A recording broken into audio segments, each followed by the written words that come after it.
The first time I realized something was terribly wrong was when I walked into my apartment and smelled my mother's perfume, soft floral, impossible to ignore. She had been there. Again. My parents kept breaking into my apartment like it was still my childhood bedroom, rearranging things, leaving food, acting as if my adult life was just an extension of theirs. I changed the locks, I pleaded, I shouted. Nothing stopped them. So I did the only thing left. I moved without telling them and let the silence swallow everything. But the moment they finally found out wasn't the moment I expected. My name is Jennifer, and for most of my life, I thought being a good daughter meant staying quiet. I grew up in a small neighborhood outside Portland where my parents, Marilyn and Edward, believed love was something you demonstrated through supervision. They hovered, corrected, monitored, and insisted they always knew what was best. I learned early that privacy was a privilege granted only when convenient for them, not a right I could claim. When I moved into my first apartment downtown at 26, I thought I had finally broken the pattern. A clean space, white walls, sunlight through the blinds, the hum of the city outside my own beginning. On move-in day, Marilyn asked for a spare key. Just in case of emergencies, she said, brushing her hand through my hair like I was still a child. I hesitated, but guilt crept in the way it always did, so I handed it over. I didn't realize then that I had also handed over my peace. For a few weeks, life felt normal. I adjusted to my job, decorated, slowly walked to the coffee shop around the corner on weekends. I breathed differently, but the signs of intrusion started small. A blanket folded at the wrong angle. A dish washed and put away in a place I never used. A faint trace of my mother's lotion lingering in the air long after I returned from work. Then, Marilyn began leaving food casseroles, soups, cookies with bright little notes taped to each container. You work too hard. Eat something real. Love you. The handwriting was sweet. The violation was not. Edward backed her, completely insisting they were simply looking out for me. To them, my independence was a phase, not a fact. The worst part wasn't the intrusions, it was how familiar they felt. Suddenly, I was 12 again, standing in the kitchen while Marilyn rearranged my backpack because she didn't like the way I organized it. I remembered the sting of being told my feelings were dramatic, my boundaries disrespectful. Their love always came with conditions, access, compliance, obedience. I tried talking to them gently at first, then firmly, then desperately. Nothing changed. If anything, they became more confident, convincing themselves they were helping me in ways I was too stubborn to appreciate. I wanted to believe they meant well. I wanted to believe I was safe. But deep down, a truth I had ignored for years was finally becoming impossible to escape. My parents didn't understand boundaries because they didn't believe I had the right to set any at all.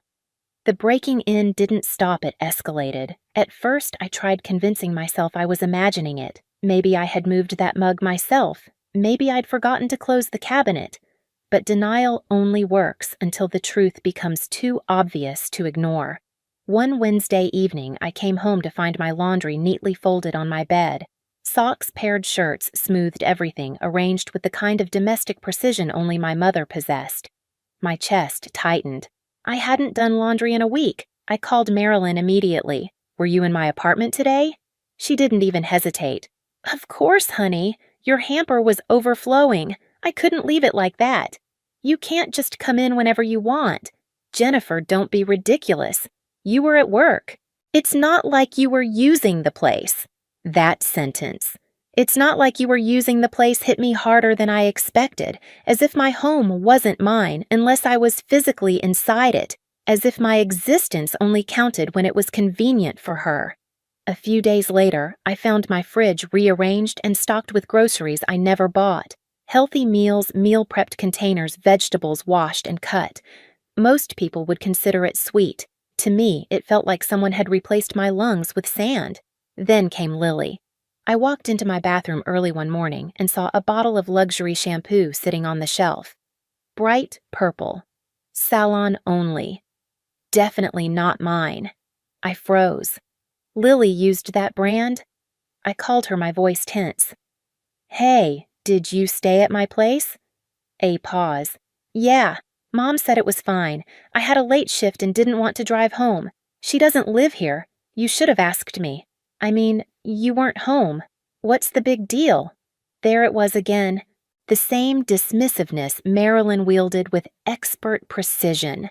My space didn't matter. My consent didn't matter. My feelings didn't matter. I drove to my parents' house that afternoon, ready to finally demand the key back. But the moment I stepped inside, the familiar scent of pot roast and the soft clinking of dishes pulled me back into old habits: obedience, guilt, silence. Marilyn acted wounded. Edward said I was paranoid and Lily avoided my eyes. I left with nothing resolved and a tightening in my stomach that felt dangerously close to despair. Still, I tried again. I changed the locks, told myself that was it, problem solved. 2 weeks passed quietly, almost peacefully. I started to hope they had finally understood, but hope is fragile around people who refuse to see you. One Thursday evening, I opened my door and stopped cold. Sitting on my couch, comfortable, calm, sipping tea as if she owned the place, was Marilyn. She held up a shiny new key, smiling like she was sharing good news.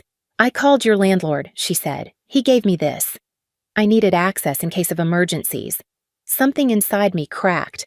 Not loudly, not dramatically. Quietly, the way ice breaks under too much pressure.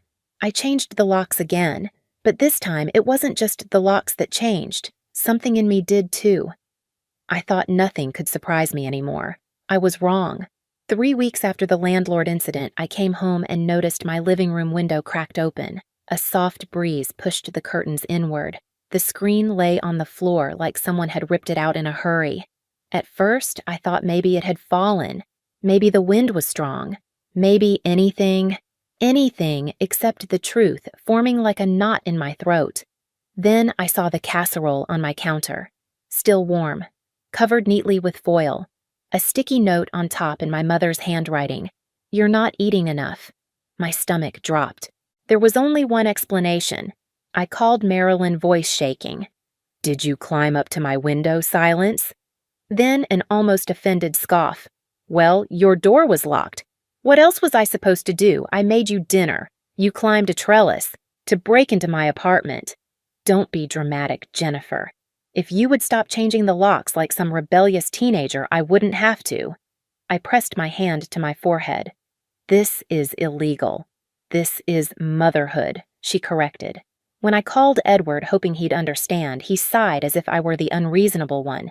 "She worries about you. Just give us a key. You're making this harder than it has to be." I hung up before my anger spilled into something I couldn't take back. It was no longer about food or laundry or even the key.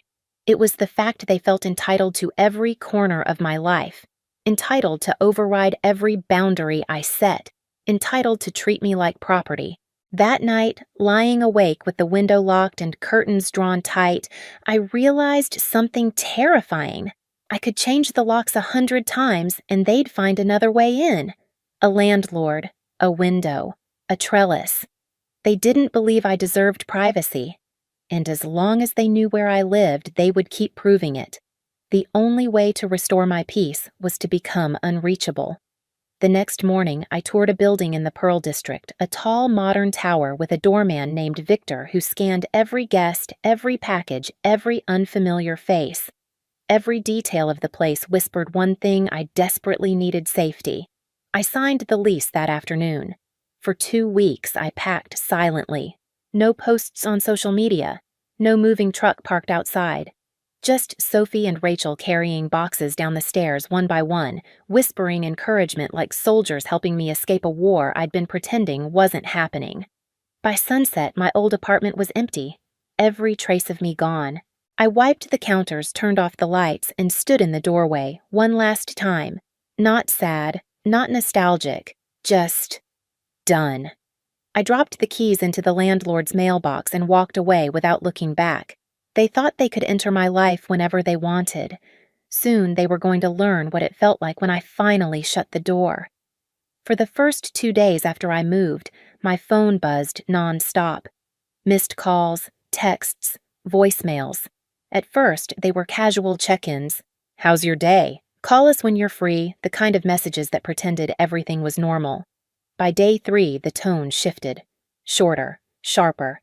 Jennifer, answer your mother. This isn't funny. Call us immediately. I didn't respond.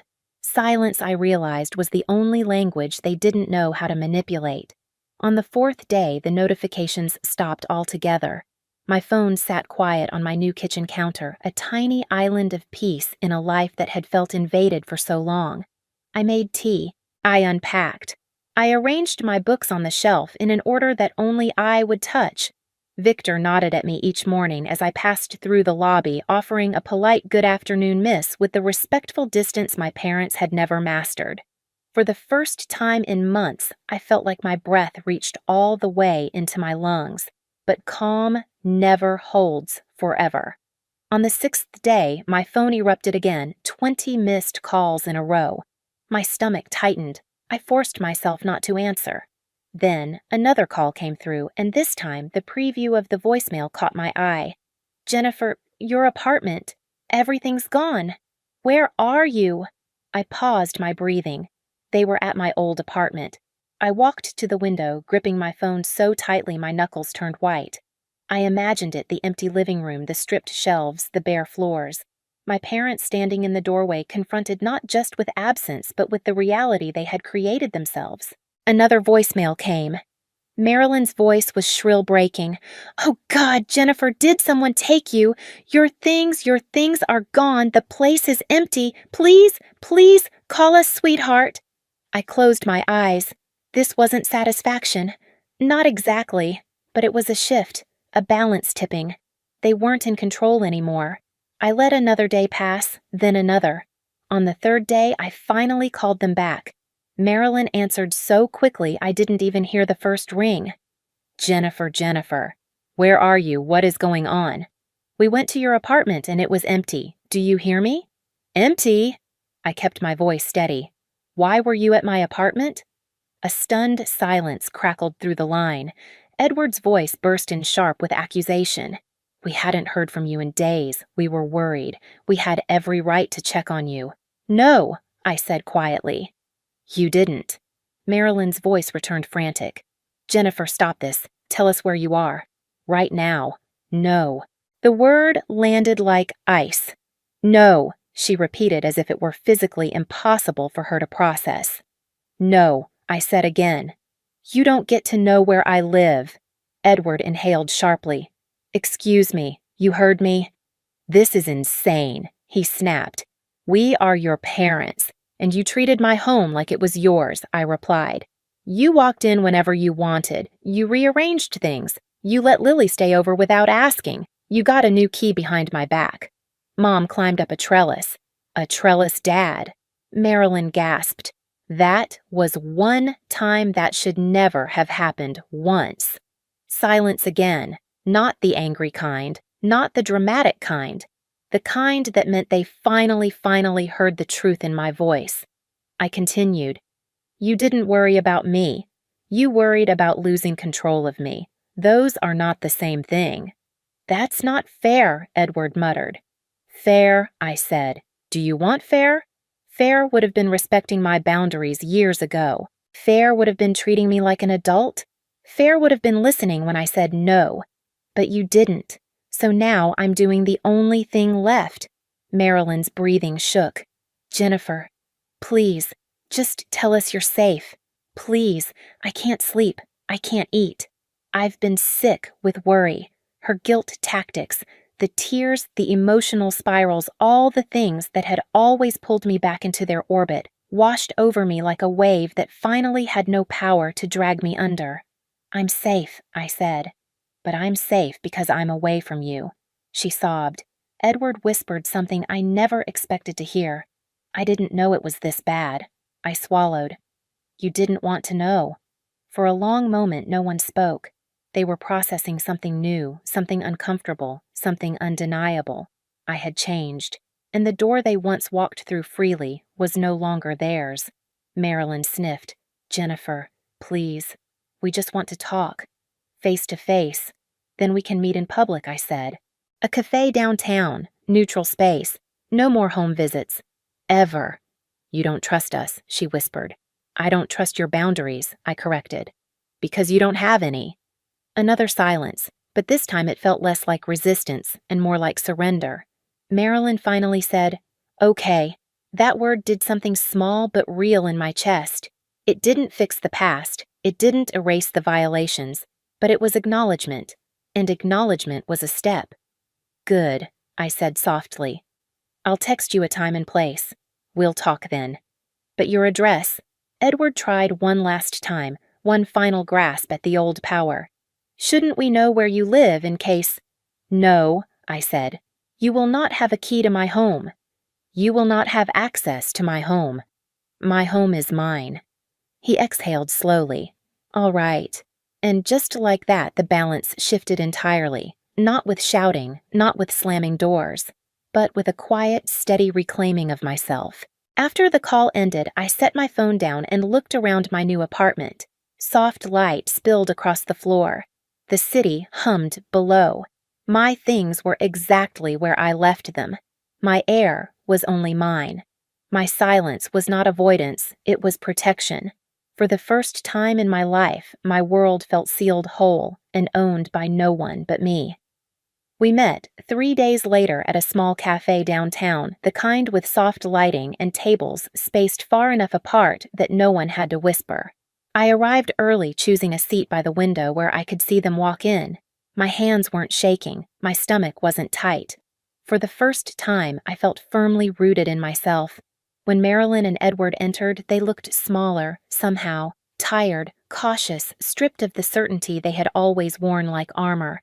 Marilyn hesitated before sitting, as if unsure she was allowed to occupy the space across from me. The conversation began quietly, no accusations, no tears. Just halting sentences and long pauses. Marilyn admitted she hadn't understood how suffocating her actions were.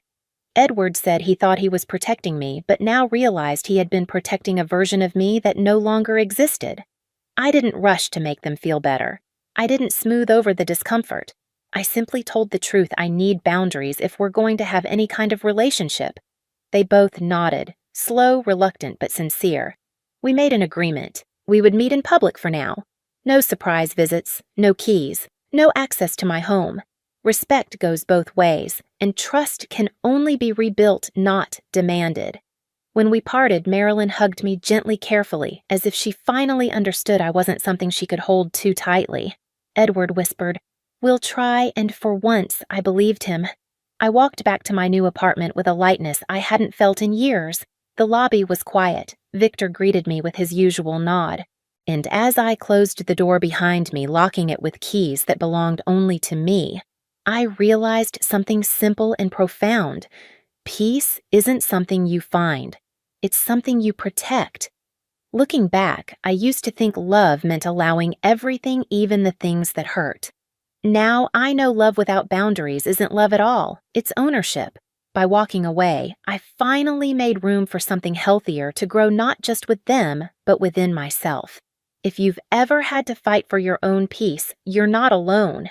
Share your story in the comments, and don't forget to subscribe for more true family dramas. Sometimes disappearing isn't running, it's finally choosing yourself.